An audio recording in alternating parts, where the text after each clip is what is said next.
At Duluth East High School, career and technical education comes to life through culinary arts. This is my main classroom where students, all my introduction students, my advanced students come in and cook to get them the hands-on experience that they need to meet those industry standards if they want to continue on in this career.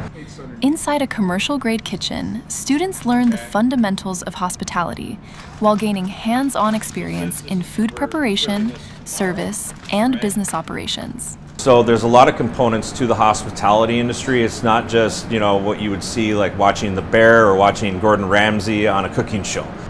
Through an impact grant and key partnerships, a catering cooperative was created, giving students the chance to apply real-world business skills while working toward mastery-level culinary techniques. Other classes like this that just get really hands-on also teach you the importance of being reliable, responsible. You have to be really safe in classes like these. Students at Duluth East aren't just learning how to cook. They're building the skills to succeed in the hospitality industry.